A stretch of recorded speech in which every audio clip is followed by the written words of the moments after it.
Nada más que Ana María, todavía.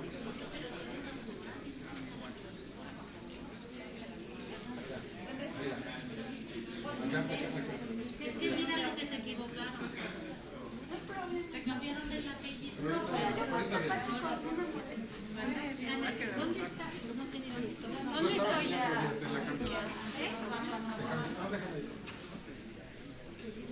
Ponme más. Está bien aquí, Rolito. A ver qué quiere.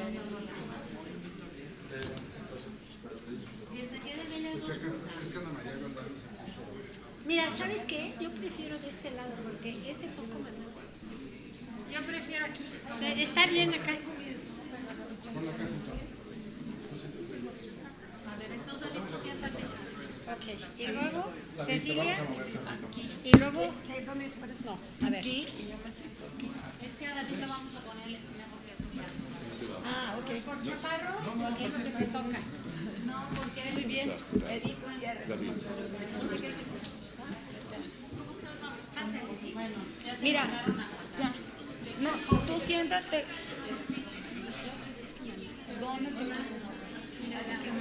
No me está que se me come. A ver, oye.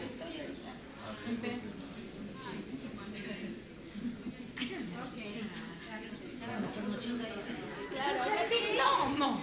¿Tienes una idea de qué? Yo creo que ya sé que ya noté. Ahorita que me salga. Vamos a empezar para no... Aquí. Buenas tardes, vamos a ir empezando con esta que es la última sesión plenaria que tenemos. Por favor, aquí tenemos ya a los tres autores, a los cuatro autores de las tres ponencias, porque está Ana María Goldani, está Edith y Cecilia Rabel, que están Edith Gutiérrez y Cecilia Rabel. Es que a Edith le pusieron mal su apellido, pero es Edith Gutiérrez, y está David Robichaud. Entonces vamos a empezar la primera, el moderador va a ser Carlos, entonces le voy a dejar la palabra a él. Gracias. Gracias, Carla. Entonces, esta plenaria se ha titulado Tres perspectivas sobre cambios en las familias, y como van a ver en las exposiciones, pues tienen perspectivas distintas, perspectivas metodológicas, temporales, etcétera. Tenemos tres ponencias, como dijeron. La primera es por Ana María Goldani y se titula América Latina más allá de las nuevas familias. Ana María viene de la Universidad de Princeton. Enseguida tendremos a Cecilia Rabel del Instituto de Investigaciones Sociales de la UNAM y Edith Gutiérrez, que ahora está en la Universidad de Pensilvania, que nos van a hablar sobre estructuras familiares en México, cambios en el tiempo y en el espacio. Y finalmente, un expositor de casa, David Robichaud, nos va a hablar sobre La familia pequeña vive mejor, observaciones etnográficas de la campaña y medición de su impacto en una comunidad campesina indígena entre 1974 y 2005. No sé si lo quieres hacer aquí o allá, y si quieres...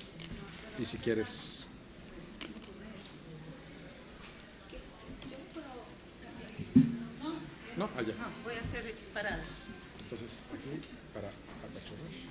Pero ¿por qué está primero cargado esta?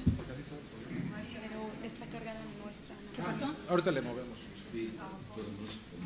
Yo lo puedo mover, ¿no? Mira, ahí podemos. Sí, es cierto. ¿Qué? No es para que no te tortícolis. No, está fantástico eso. Por favor, Ana María. Hola, bueno, me gustaría empezar agradeciendo a la SOMED. Es siempre un gusto muy grande de venir a México nuevamente, que considero como mi segunda casa, aunque estoy viviendo, o tal vez por esto mismo, que estoy viviendo 15 años en Estados Unidos. Soy brasileña, para los que no saben. Estuve acá en la maestría, y realmente me da mucho gusto en rever mis queridos maestros y mis compañeros de maestría. Quiero agradecer en particular a la Carla Perezini y a la Cecilia por la insistencia, porque pueden ver por mi voz que estoy bastante gripada, y por su insistencia de ellas acabé viniendo, y espero pues no desapuntarlas, ¿no? Ustedes deben estar preguntándose qué es esto de América Latina más allá de las nuevas familias.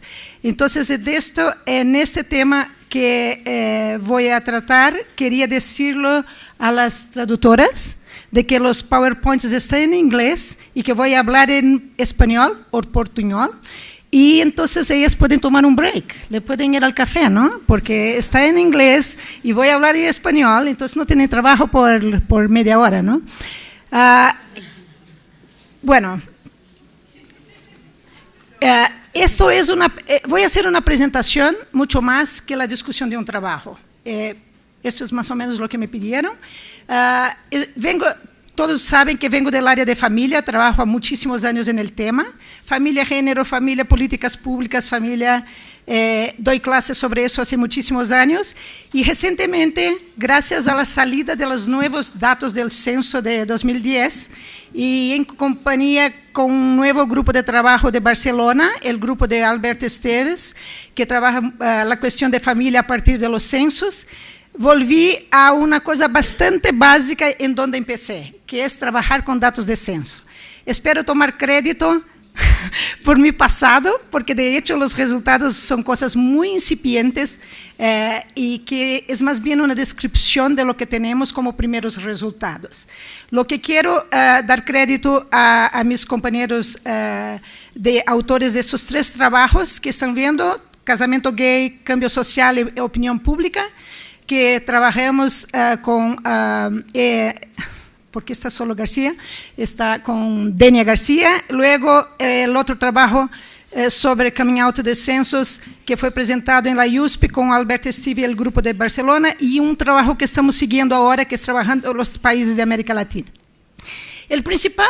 Mi principal objetivo de esta presentación es discutir las familias del mismo sexo, gay y lesbianas en particular, como parte de la diversidad de las familias en América Latina.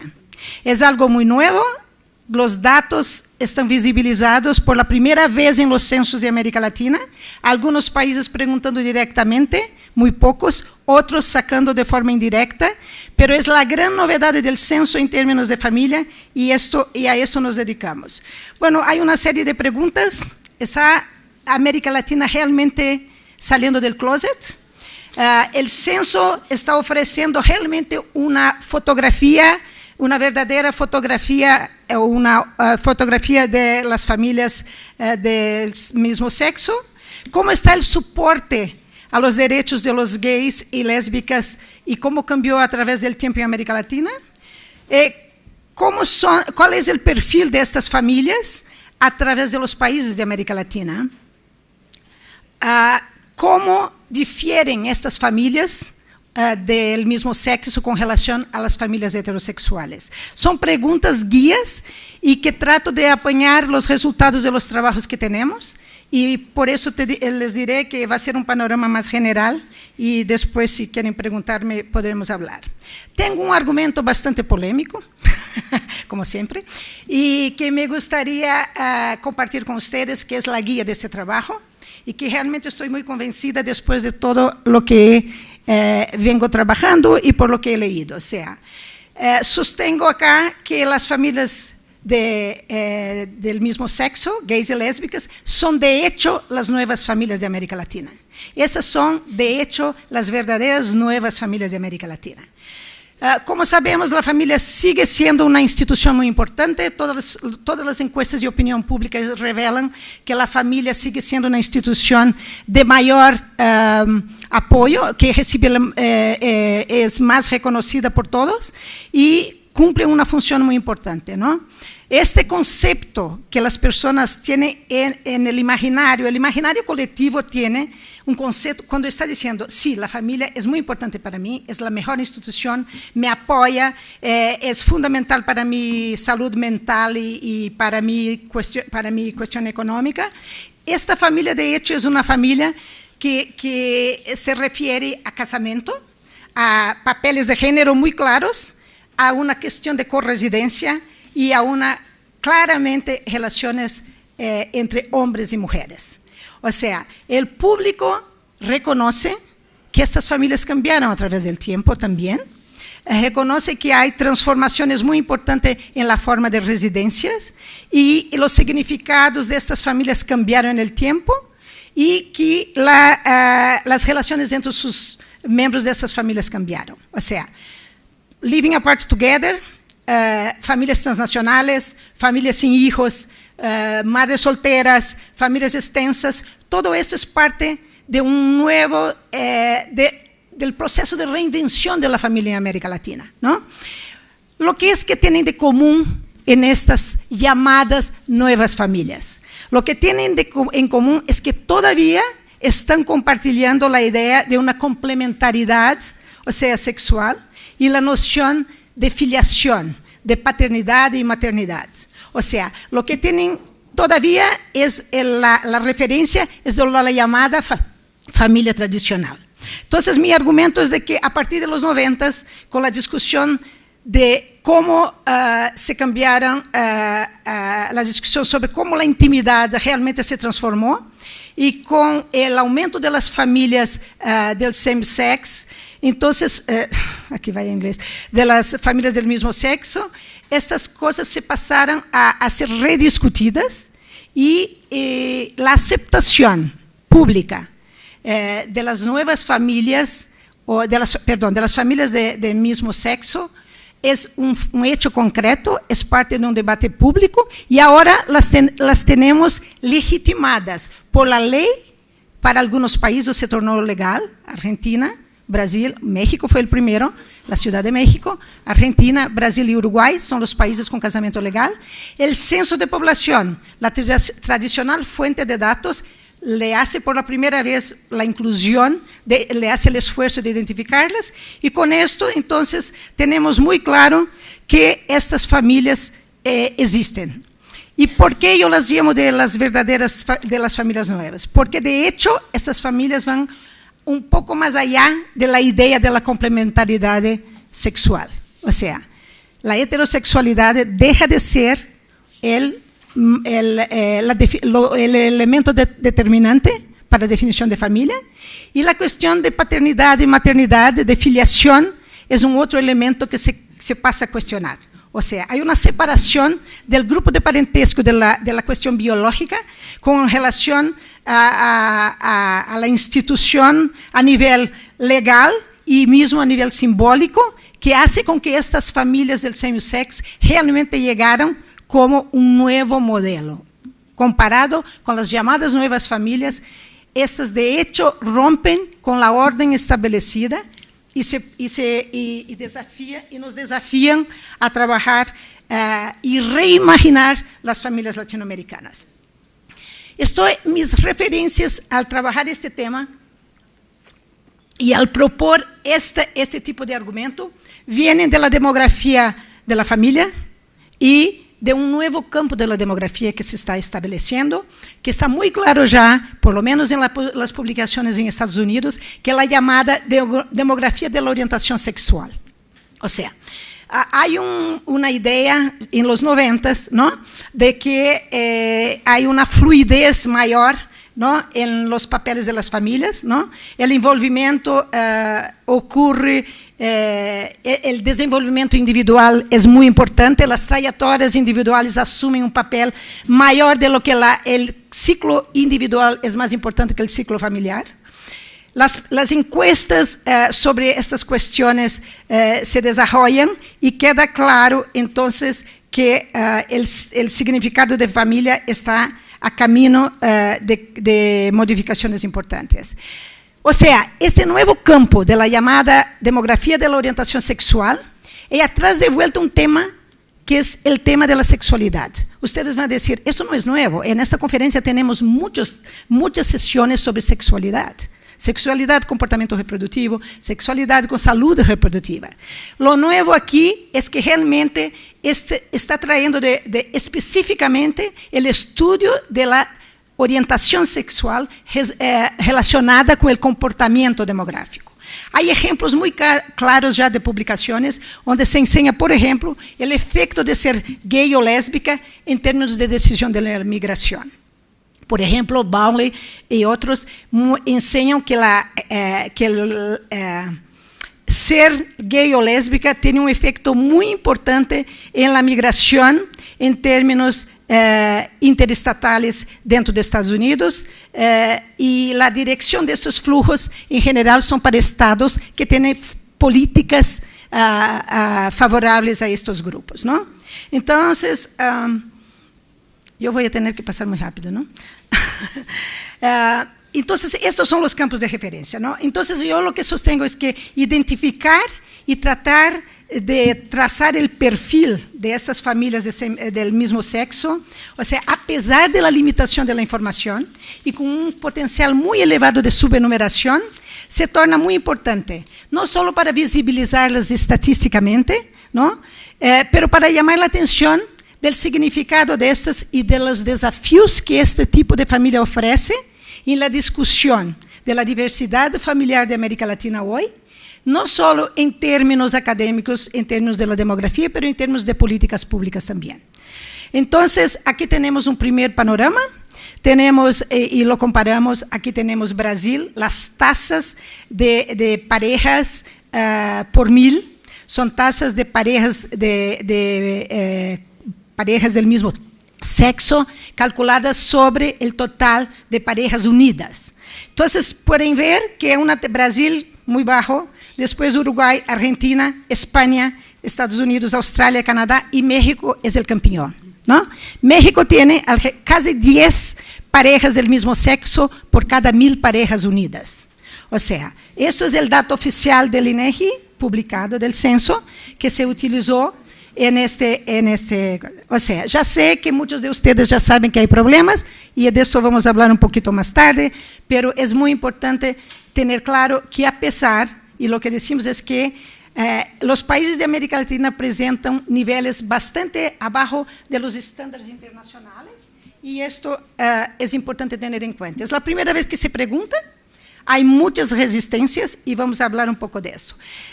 ¿Está la América Latina realmente saliendo del closet? Bueno, esto es una historia longa que empezó con la descriminalización de la homosexualidad, que en Brasil data de 1821 y que México 1871, como pueden ver en el gráfico, y que tiene su legalización de los casamientos del mismo sexo. 192 años, casi dos siglos después, Brasil reconoce el casamiento legal, a pesar de tener, ¿no?, muchas ganancias a lo largo del tiempo en términos de reconocimiento de los derechos de los homosexuales, pero realmente la aceptación del casamiento legal con los mismos derechos del casamiento heterosexual nos tardó casi 2 siglos. México 139 años, Argentina 130 y Uruguay 79. Entonces, hay otros países donde se aprueba uniones civiles. Esa es la diferencia. Hay muchos países de América Latina que tienen uniones civiles, pero no reconocen el casamiento con los mismos criterios de igualdad que los casamientos heterosexuales. Y aquí estamos hablando de casamiento, no de unión civil. Entonces, está saliendo del closet. Hay una mezcla de mensajes, ¿no? Al mismo tiempo que América Latina hoy es reconocida internacionalmente como al líder de los derechos de las lésbicas, gays, bisexuales, transexuales y todo eso, tiene una influencia positiva a nivel internacional, y todavía enfrentamos una cuestión muy específica que se trata hasta mismo de una cuestión de seguridad. La homofobia y la violencia contra las mujeres y homosexuales aún aparece altamente asociada con una cuestión de machismo, heterocentrismo, y los niveles de violencia son muy elevados, a pesar de que tenemos una legislación bastante avanzada. Hay una homofobia institucionalizada a niveles de gobierno, corporaciones, sistemas escolares, y también hay incluso una homofobia popular en la cultura. Pensando en la Copa del Mundo en Brasil ahora, yo puse el ejemplo, si ustedes van al campo de fútbol, van a ver que cuando el equipo contrario toma la pelota, se empiezan a cantar, se empiezan a llamarlos de gay. Esto es muy común en Brasil, muy común en Uruguay, por lo menos está documentado por estudios, y entonces, o sea, esto hace parte de la cultura popular. O sea, en términos de los mixed messages, tenemos muy claro que la Iglesia Católica y los protestantes, los evangélicos, que hoy es casi 15% en América Latina, y tienen instituciones de soporte a la comunidad gay, pero al mismo tiempo, dentro de esas instituciones hay una resistencia muy grande y tenemos voces muy fuertes en contra de esto, ¿no? Entonces, pero lo que tenemos es que, a pesar de estas agendas muy fundamentalistas de esas instituciones, hemos avanzado bastante. O sea, eso es un hecho concreto. No hay una tendencia muy grande conservadora que viene de los aires de Estados Unidos y de África especialmente, pero hay ganancias legales muy importantes y que se materializan en términos del casamiento gay. Entonces, hay diferencias regionales. El Cono Sur, como yo dije, Uruguay, Argentina y Brasil, y México, entonces forman el bloque llamado más liberal. Tenemos los países del Caribe, donde todavía tenemos legislación de sodomía y donde se pune las relaciones sexuales del mismo sexo con prisión y sentencias en áreas como Antigua, Barbados, Dominica y todo eso. Tenemos América Central, con muy poca legislación favorable a este grupo y con un peso muy grande del movimiento evangélico. Y tenemos, por ejemplo, Honduras, donde todo es prohibido, ¿no? Prohibido casar, prohibido se unir, prohibido adoptar, todo esto. Y el otro grupo que yo llamo los Bolivarians, que supuestamente son los avanzados, progresistas, ¿no? La izquierda de América Latina. Bolivia y Venezuela, pues las constituciones nuevas prohíben discriminación con base en la orientación sexual, ¿sí? y la identidad de género, pero restringe incluso la unión civil entre estos. Ecuador, hay un poco de avance. Ecuador tiene una nueva constitución que sí garantiza derechos legales de los gays y la unión civil. Entonces, para entender un poco esa expansión y esa resistencia en términos de los derechos legales, hay algunas hipótesis. Tenemos la hipótesis de la modernización, ¿no? Donde son los países más ricos, con más educación, o sea, que van a tener las primeras leyes, y parece que eso se cumple en parte, ¿no? Hay una población urbana muy educada, con valores postmaterialistas. La otra hipótesis del movimiento social, no. Luego, la hipótesis de la religión, que la religión es fundamental, no llegué a los datos.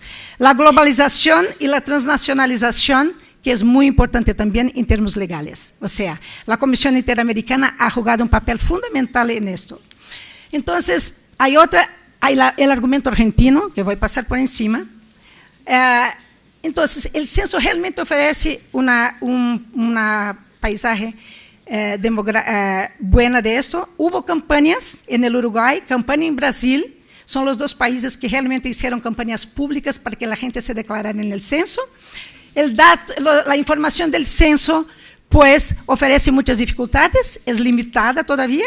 Las estimativas son subenumeradas y entonces es muy difícil captar la información. A pesar de todas las campañas, mismo en Uruguay y Brasil, estos datos están subenumerados. O sea, como esto tiene que ver en parte con el soporte público.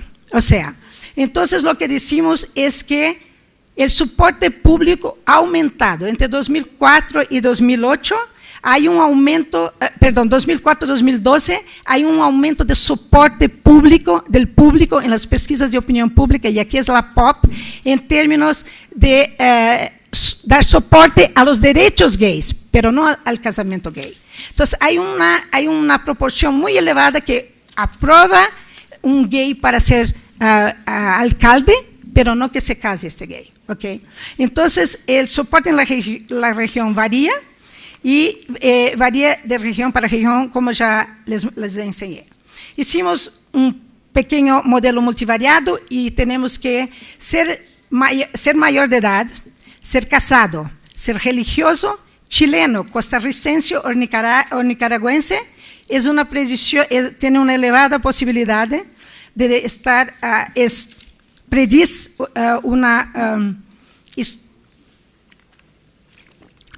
una oposición muy grande al casamiento. Ser mujer, no casada, no religiosa, con nivel de educación muy elevado y con una posición política liberal, está asociado con un soporte estar casado y tener convicciones religiosas fuertes está asociada con y la frecuencia a la iglesia. Eso es determinante. Nuestro trabajo enseña, si vas a la iglesia toda la semana, esto es fundamental para determinar tu apoyo o no. Entonces, ¿cómo difiere esto a través de los países de la región? En términos de niveles educacionales, vemos, o sea, que cuanto más educados, tanto en Argentina, Brasil y Uruguay, hace diferencia. O sea, cuanto más educado, la tasa más elevada, ¿verdad? Entonces, lo que pasa con México, la educación no discrimina. O sea, la probabilidad de ser gay no varía por nivel educacional. Tanto para hombres gays como para mujeres lésbicas. ¿Qué pasa con las tasas por edad? Las tasas son más elevadas entre los jóvenes. O sea, hay una cuestión de diferencia intergeneracional muy marcada. En México eso no aparece mucho. Lo mismo en términos de la presencia de niños. Argentina, o sea, los que no tienen hijos son los azules y los que sí tienen hijos son los rojos. Se ve que entre los hombres gays, pues muy poca, las familias gays de hombres, pues casi no hay hijos, pero en México sí hay mucho. En Brasil, lo mismo ocurre con la cuestión de la... O sea, voy a decir esto aquí porque mi compañero de Alberto Steve pregunta, ¿es México un gay paradise o estamos trabajando con unos datos del infierno? O sea, entonces, para trabajar con México, lo que hicimos, con base en esta descripción que les dice, fue suponer, nuestra hipótesis es que la forma como fue preguntada, hay dificultades. Fue preguntada a nivel del hogar y esto tiene que ver con el tamaño del hogar. Entonces, la sugestión que hicimos fue trabajar con los hogares con 2 personas apenas. Y lo que vimos es que realmente, cuando no tener hijo, pues son más parecidas, como vieron las tasas de lo que cuando se ve la cuestión de tener hijo. Lo que hicimos fue hacer un modelo de regresión y voy nomás trabajar con el modelo. El modelo, por ejemplo, cuando trabajamos con los datos originales, la probabilidad de que México siga siendo un país con tasas muy elevadas, 500 veces más que Brasil, es muy elevada, y la probabilidad de que una pareja, no se ve diferencias, o sea, no hay diferencias educacionales y ni de estructura de edad. Lo que encontramos en el modelo 3, y aquí está el modelo de regresión que hicimos, que estaba acá y no está más, es que nomás restringimos a los hogares con 2 personas. Y cuando restringimos el modelo de regresión para los hogares con 2 personas en México, encontramos que las cifras cambian completamente y todo queda mucho más aceptable en términos de las cifras mucho más parecidos con Brasil, Uruguay y Argentina en términos del perfil y en términos de las tasas. Al invés de 500% más la probabilidad de tener un gay o una lésbica como pareja en México, comparativo con Brasil, esto pasa a ser solo 50%, aunque sea mayor, pero bajó de 500% para 50%. O sea, tomamos Brasil y Uruguay muy rápidamente porque supuestamente en un trabajo primero, supuestamente son los mejores datos. Fue preguntado directamente. La mejor pregunta hecha fue Uruguay. Uruguay preguntó en todos los hogares, ¿está usted en unión? ¿Sí? ¿Y su pareja qué es? ¿Del mismo sexo o no? Independiente de que si era jefe de hogar, si era casado o no era casado. O sea, entonces, toma toda la población unida, gay, en todos los hogares. Brasil solo preguntó solo tenemos la tasa calculada cuando la pareja, uno miembro de la pareja es jefe de hogar. Entonces tenemos una subenumeración muy grande en términos de Brasil, por eso la tasa tan baja, y Uruguay sería como una referencia importante, ¿no? Entonces, ¿qué tenemos en términos de las diferencias de familias heterosexuales con familias gays? Bueno, gays y lésbicas en unión, en media, son más educados que los heterosexuales, ¿no?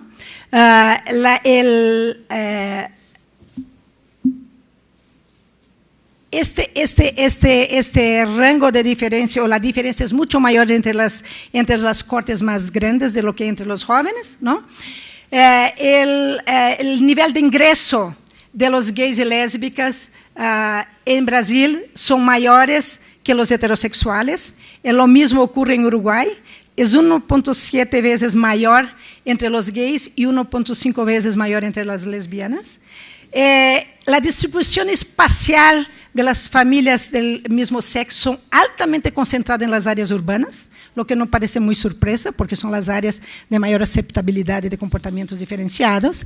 Está completamente concentrado en Brasil, en São Paulo y Río de Janeiro, que concentran, estos 2 estados concentran solo 30% de la población, pero concentran la mayoría de la población gay. Lo mismo ocurre con Uruguay.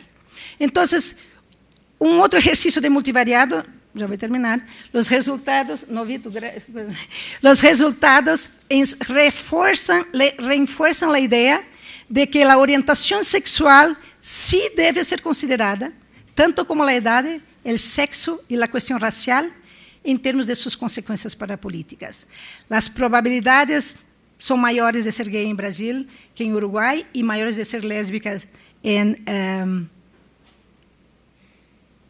Uruguai que em Brasil.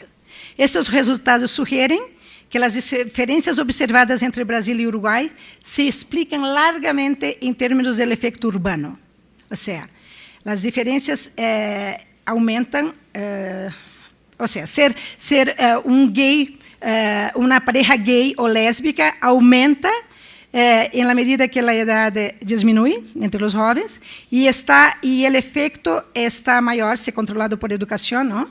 E isto é para a população negra e para outros grupos.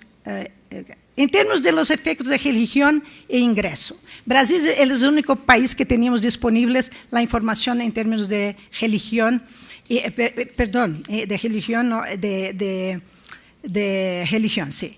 Então, encontramos que em Brasil são os afro-brasileiros, os negros, que têm a maior probabilidade de estar em pareja gay e lésbica, ou seja, seguido de los espiritualistas, de los católicos e de los evangélicos, que são os menos prováveis.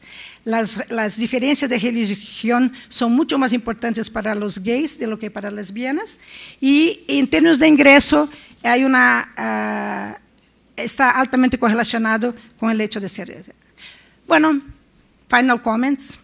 Lo que volvemos a insistir é que a grande resistência com relação a las famílias gays e lesbianas ocorre em parte e afeta a informação disponível hoje, porque estas famílias de alguma forma aún ameaçam o ordem estabelecido.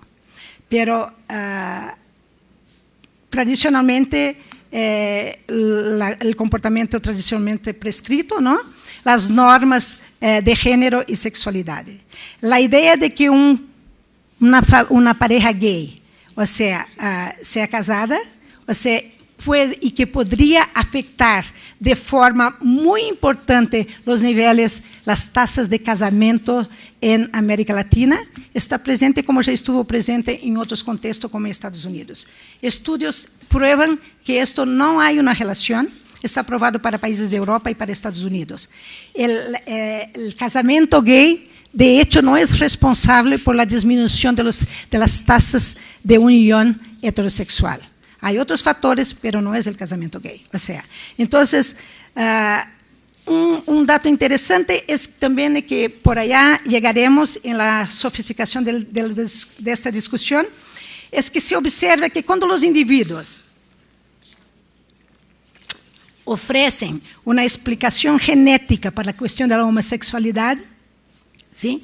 Independente de la preferência sexual de seus indivíduos, a probabilidade é muito mais elevada de que eles entendam estas famílias como parte da diversidade familiar, é muito mais elevada de lo que aqueles indivíduos que consideram a homossexualidade altamente relacionada com uma questão social, ou seja, com socialização, com a cultura local e tudo isso. O último slide, o prejuízo, a intolerância e o desrespeito que se tem hoje por as famílias do mesmo sexo não é particular das famílias do mesmo sexo. Se pensamos muito detalladamente, temos arreglos de família, não? De las chamadas famílias de escoja, que são discriminados também, não? E assim mesmo outro tipo de família, não?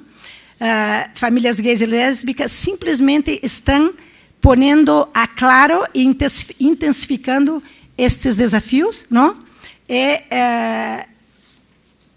como disse no início, a homofobia, ou seja, é um dos fatores mais importantes. Por lo tanto, me gostaria de terminar com o que Judith Stace, que trabalha especificamente esse tema para Estados Unidos, insiste, ou seja, aceitar as famílias gays como parte da diversidade, de hecho, não significa romper completamente com patrões de intimidade. O que sim significa é aceitar o colapso de la heterosexualidad como la cuestión cultural monolítica en el régimen de las relaciones de intimidad. Y por eso yo refuerzo y sé que estos datos no sirven para comprobar nada, y eso no era mi objetivo, pero la idea de que realmente las familias que emergen de los censos y la visibilidad estadística y legal nos ofrecen la posibilidad de empezar una nueva área de la demografía y cuestionando de forma mucho más detallada con el estudio de estas familias, lo que siempre estamos cuestionando, ¿qué es la familia al final de cuentas? ¿Okay? Gracias.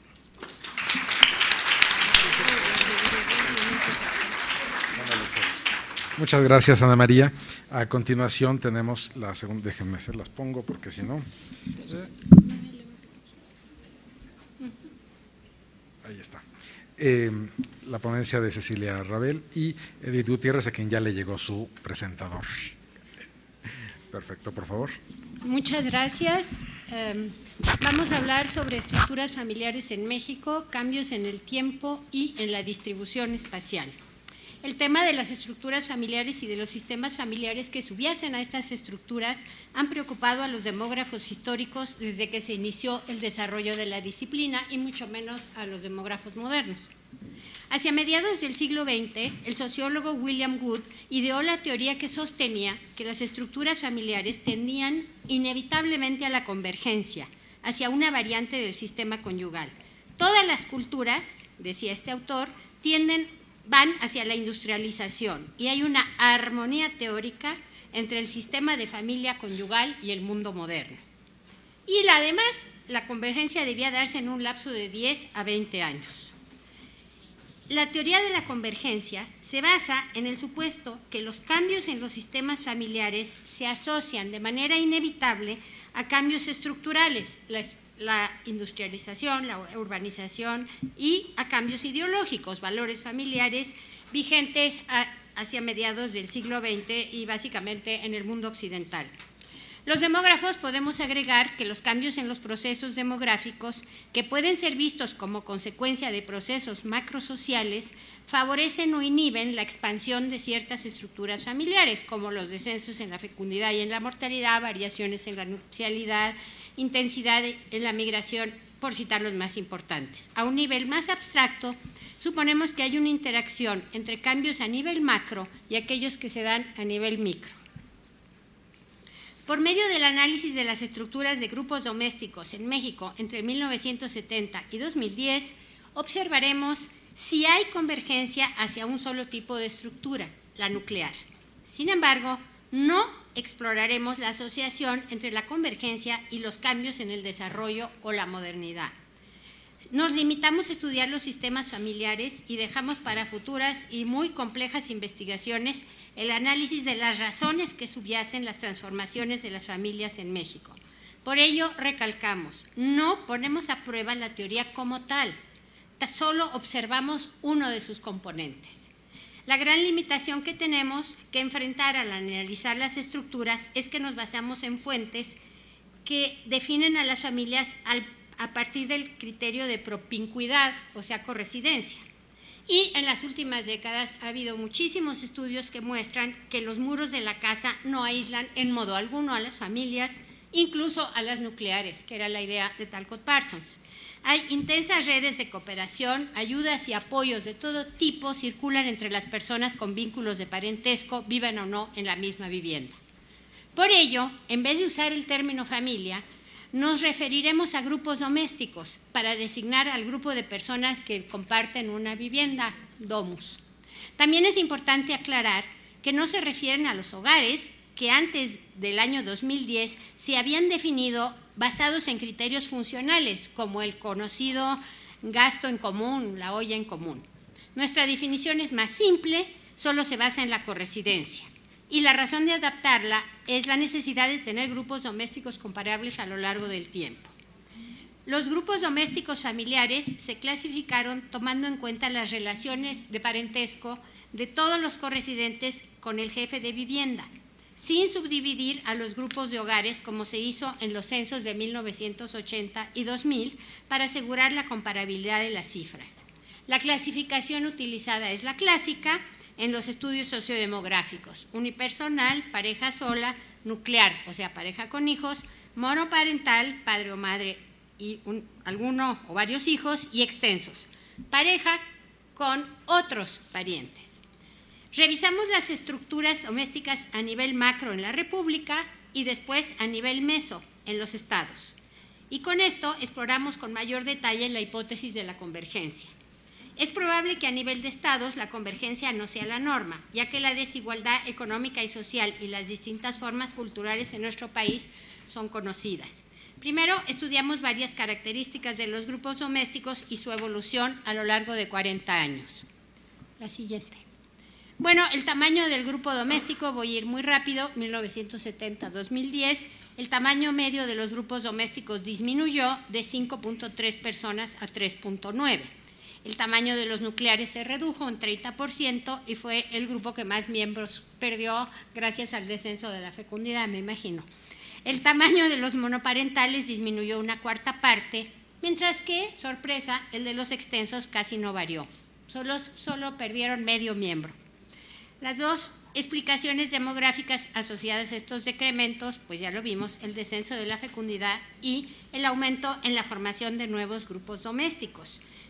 Este último fenómeno, bueno, la población mexicana creció de 48 millones de personas a 112 en el periodo, es decir, se multiplicó 2.3. En cambio, los grupos domésticos pasaron de 7 millones a 28.6, lo que quiere decir que se multiplicaron por 4.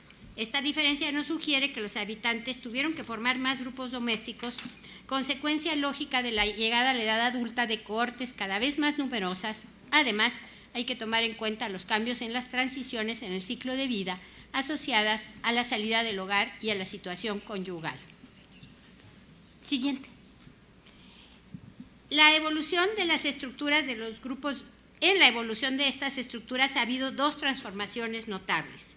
El aumento de los grupos unipersonales, que pasaron de 5.1 a 9.5, y la disminución de las nucleares, que de 58.7 pasan a 45.5. Las personas están dejando de vivir en estructuras nucleares para adoptar otras formas de convivencia. Los arreglos unipersonales son los que más aumentaron. Los grupos domésticos aumentaron probablemente como consecuencia de las sucesivas crisis económicas.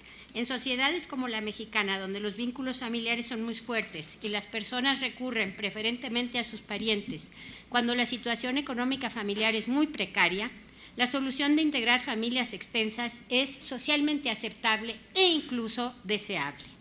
Las parejas solas y los grupos monoparentales son los tipos que menos han aumentado. Los grupos domésticos integrados por personas no emparentadas son muy poco comunes, hecho que reafirma la percepción que tenemos acerca de la importancia de la convivencia con parientes.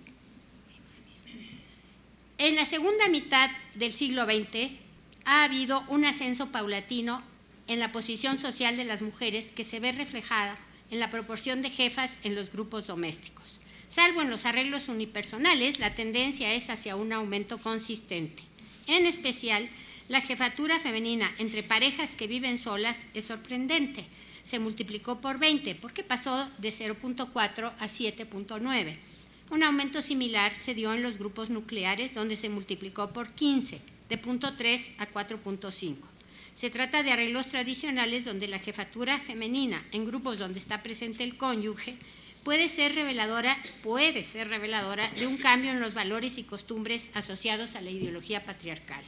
Incluso en los grupos extensos, que supondríamos más cercanos a una concepción tradicional de la familia, 1 de cada 3 jefes es mujer. Entre los arreglos monoparentales observamos la misma tendencia, aunque con altibajos. El caso de los arreglos unipersonales es difícil de explicar. Ha habido un descenso continuo de unos 2 puntos porcentuales por década en la jefatura femenina.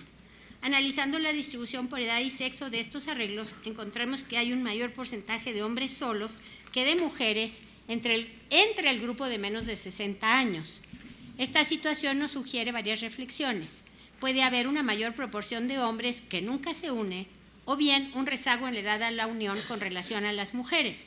Pero otra opción es que cuando hay una separación o un divorcio, los hombres se quedan solos, al menos durante una temporada, mientras que las mujeres viven con los hijos y de ahí una elevada parte de la proporción de jefas en los arreglos monoparentales. La siguiente, por favor. La geografía de los grupos domésticos. Bueno, las estructuras de los grupos domésticos pueden estar moldeadas por valores y normas culturales dentro de las restricciones impuestas por las variables demográficas, pero también tienen la capacidad de adaptarse a las presiones económicas a las que puede estar sometido el grupo doméstico. Esta flexibilidad es un ejemplo de la interacción entre los niveles macro y microsocial. El periodo que estamos analizando ha sido testigo de importantes transformaciones que se dieron de manera distinta en los estados de la República. Entonces, la pregunta es, si en este proceso evolutivo las distribuciones de los diferentes grupos domésticos tienden o no a la homogeneización en las entidades federativas. Y veremos las distribuciones de estructuras de grupos domésticos nucleares, extensos y monoparentales en los estados de la República entre 1970 y 2010. Tomamos estas porque son las formas de organización más frecuentes. Para construir los mapas, dividimos en 3 intervalos casi equidistantes el rango entre la proporción mínima y la máxima. A cada intervalo le corresponde un color distinto: gris claro, proporciones bajas; gris oscuro, proporciones medias; negro, proporciones elevadas. En la figura encontramos la distribución de los grupos domésticos nucleares en 4 mapas. En 1970, los grupos domésticos nucleares predominaban en la mayoría de los estados, 19 de las 32 entidades.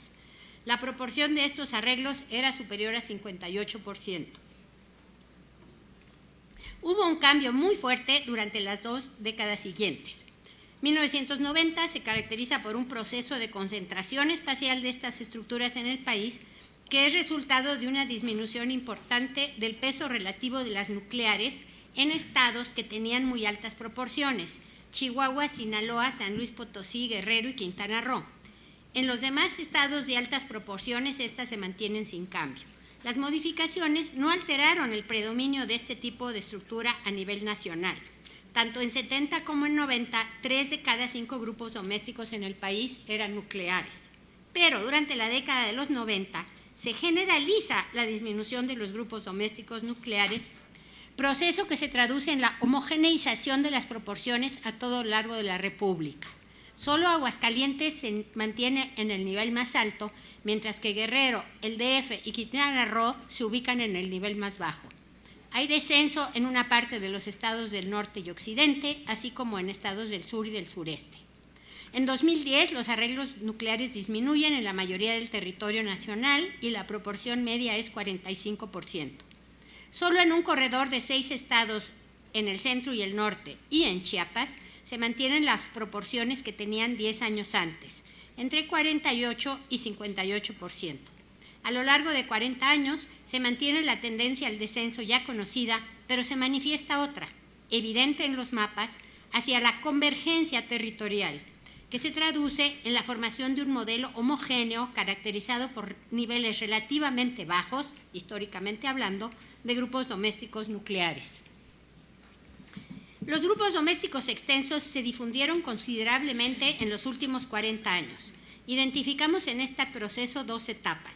La primera, entre 70 y 90, caracterizada por el fuerte aumento de la dispersión, pero con crecimiento moderado. Muchos estados se vuelven grises. En la segunda etapa, de 90 a 2010, hay menor dispersión, ya todos los estados están en niveles moderados o altos, grises, oscuros y negros, pero hay un alto crecimiento, muchos estados negros. En 1970, en la gran mayoría de los estados, menos de 1 de cada 5 grupos era extenso. El Distrito Federal es la excepción. A lo largo del periodo analizado, más de 1/4 parte de los grupos son extensos, color negro. Además, observamos niveles medios, gris oscuro, en la mayoría de los estados del Pacífico Norte y del Golfo, en Nuevo León y Aguascalientes, alrededor del 21%. En concordancia con el proceso descrito en la primera etapa, para 1990 los grupos extensos representan el promedio 20%. Las proporciones habían crecido en 14 estados y disminuido en 3. Solo 10 estados permanecen en la categoría más baja, gris claro. Llama la atención que se concentran principalmente en el occidente. A partir de este año y hasta 2010, el aumento en las proporciones es el elemento que marca la distribución territorial de estos grupos. Entre 90 y 2000, los grupos extensos crecieron en 20 estados y en la última década crecieron en 5. La tendencia al alta es interesante, obedece a 3 tipos de factores, según lo que pensamos. Las presiones resultantes de las sucesivas crisis económicas favorecen el surgimiento de grupos extensos por medio de 2 procesos: la integración a un arreglo doméstico nuclear o monoparental de familias en situación precaria, o bien la permanencia en el hogar parental de hijos casados o unidos o de hijos sin pareja pero con descendencia.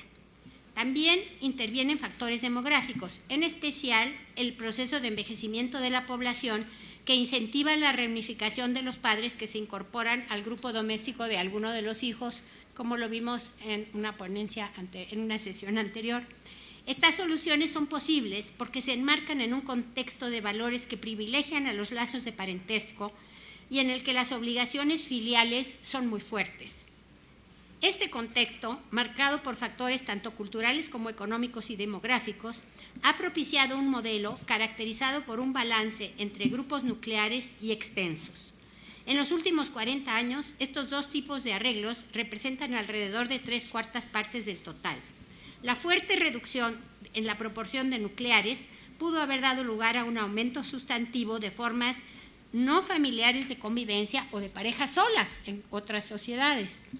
Pero no, se privilegiaron los arreglos familiares. Hay una complementariedad entre grupos nucleares y extensos que nos habla de una sociedad con vínculos familiares realmente fuertes.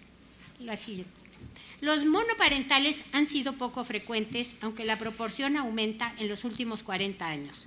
Observamos una tendencia hacia la homogeneización geográfica menos acentuada que la encontrada en los arreglos nucleares y extensos.